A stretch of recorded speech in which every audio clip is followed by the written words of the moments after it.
Hello and welcome to the Majlis media project, which is being realized on the platform of Institute for Development and Diplomacy in AD University. I'm Anastasia Labrina and we have a special guest today. It's Neil Watson, British journalist. Neil, hello and welcome. Well, thank you very much for inviting me to speak to you today, Anastasia. Thank you. It's a pleasure to talk with you, especially after your recent visit to Karabakh. You had a chance to visit Agdam city. This city was called as a host city before. So being there now after 1.5 years after the liberation, at the end of the Second Karabakh War, tell us about your impressions. What do you think? Well, it was a real eye-opener. This was my first visit to Azerbaijan since the end of the Second Karabakh War, and the first place that I've actually visited that was liberated. And it reminded me very much of what I've seen in photographs and film footage from the First World War. We've got trenches, we've got mine territories, sometimes with 3 lots of mines that were planted there during the First Karabakh War between 1988 and 1994. We've got ones that were planted by the Armenians when they were setting up as a kind of buffer zone, and then we've got much more recent mines that are actually being planted as the Armenians prepared to leave. I believe they had a 15-day extension, and they used that opportunity to actually plant even more mines. So we've got mines of lots and lots of different descriptions over the entire territory. It's extremely unsafe. There is hardly a single building that's actually left intact.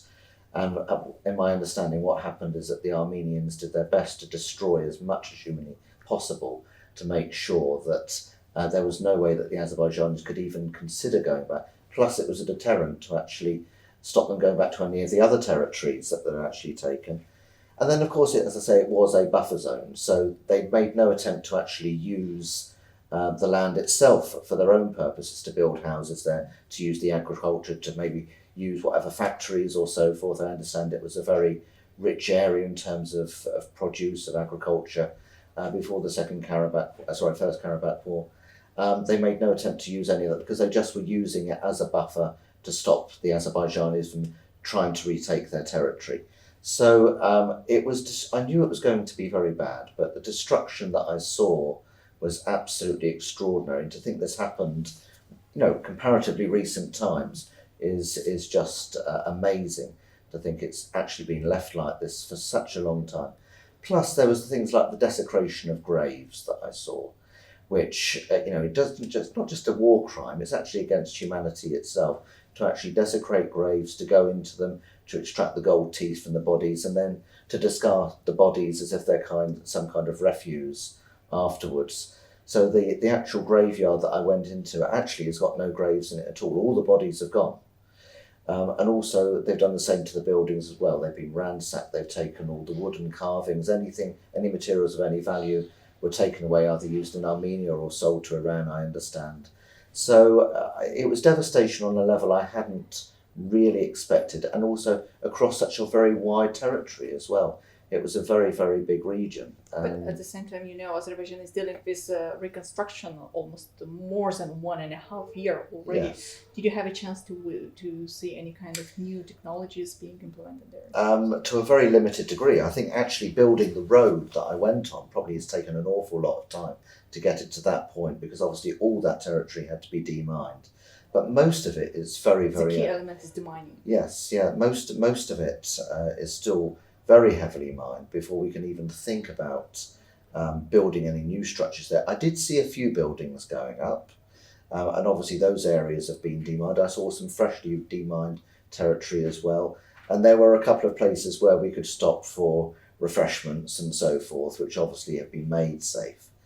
And there was also seemingly like an oasis in the middle of the destruction. There was what seemed to be a kind of military base, which is where the military personnel who are looking after the area at the moment, where they can actually live in kind of barracks, and also where the construction companies that are involved with the reconstruction, they can go there and they can use their facilities as well. But really, there's a very, very long road to travel before reconstruction can even start happening on a wide scale, and even further off before people can actually start returning home. You're dealing with the issues related to Azerbaijan to our region since 2009, if I'm not mistaken. Yes. As a British journalist, how do you see the development of the situation in our region at the moment? A lot of protests geopolitics, economy, energy issues, and etc. is being discussed. Yes. We would like to ask your opinion in all. How do you see the situation? It's extremely complex, but also very interconnected. First and foremost, there's the fact that, in my view, the actual ceasefire that we've got at the moment is a little bit uncertain. The fact is, yes, Azerbaijan got a ceasefire at the end of 2020. It got back its territories, but still a peace deal has not been signed. And then there was the fact that for a long time, for nearly 30 years, the OSCE Minsk group was actually tasked with trying to get a negotiated peace. The participants in that were France, United States and Russia, all of which had sizable Armenian diaspora groups living in them. Now, obviously, well, first of all, they achieved absolutely nothing, as far as I understand, for the entire existence. But then there's also the fact that Russia can no longer be part of the mediation team. Now, the 2020 ceasefire was actually mediated by Russia. They can no longer be part of the picture because of the situation in Ukraine. And now United States of America itself is not planning to have any issues with Russia and France in order to somehow recreate the work of the Minsk Group OSCE that's find more bilateral or unilateral approach in this particular issue. Yes, this is why I think it's good that the EU seems to have actually stepped into the breach. And actually there seems to be added momentum now that the EU is kind of playing the negotiating role. Then there's also the fact that Armenia itself is being very, very slow at actually coming towards the peace deal. And that's because of factions within Armenia who are not happy about what's happening. They're clinging on to the remnants of what they thought that they had achieved in the past. So even though Pashinyan, although I don't consider him to be a particularly astute politician, he does understand that really the only way forward for his country is to strike some kind of peace deal. He's actually survived his own election, which is a major miracle. But the fact is that he's being held back by some of his people. He's got to be able to sell it to the mass of his population as this is the only way forward. So there's a lot of things holding the situation from going actually to its right direction. But I think the thing that will actually work out eventually is that Pashinyan will actually persuade his populations to actually accept what's happened, and also realise that actually having a harmonious South Caucasus, including with Azerbaijan, is actually for the greater good of Armenia. And that is because at the moment Armenia is solely reliant on Russia for its infrastructure. It has Russian military bases on its side. It's never really truly got its independence. It's had closed borders with Turkey and Azerbaijan because of this conflict. But now it has more possibilities. Exactly. With their new projects, it will open the border with Azerbaijan and Turkey. Yes. It will bring more possibilities and perspective for the Armenian people itself. First. Exactly. And I think actually the intelligentsia in Armenia did realise this quite a long time ago, that actually the Nagorno-Karabakh situation had been to the detriment of Armenia itself. I think they will realise that now they can be back part of a bigger South Caucasus, that they can actually work together much better, and they can certainly benefit from Azerbaijani energy flows, for example, and transportation links and so forth. We hope that finally they will come to this conclusion. Let's speak a bit broader on the broader issues about the United Kingdom and Azerbaijan. Yes, the relations, bilateral cooperation is developing in quite a sustainable way, but after the conflict is end, on post-conflict development, I guess for the United Kingdom, it's also more opportunities for cooperation. For example, in the mining issues, we know that there is a partnership between two sides. How do you evaluate the perspectives for our bilateral cooperation between two sides? Well, actually, we've just celebrated 30 years of UK-Azerbaijani diplomatic relations, and I would say that the relations between UK and Azerbaijan are the strongest in the world. The fact is that the UK is the highest contributor of foreign domestic investment into Azerbaijan, and that's partly down to the machinations of BP and all the related exploration that's happened since the signing of the contract of the century in 1994.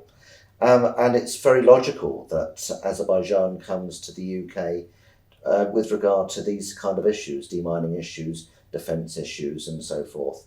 It's true that the UK cannot actually supply weapons, but they can actually supply know-how, and they're certainly doing that at the moment. So, and also, of course, the UK has been a major contributor to the construction of the Southern Gas Corridor, which has recently come on stream and has the potential to deliver up to 30 BCM eventually, most of which will go to Southeast Europe, which will definitely help the parts of Europe that are really being affected at the moment by the situation in Ukraine, and the fact that Russian Gazprom is unable to supply energy to vast swathes of Europe.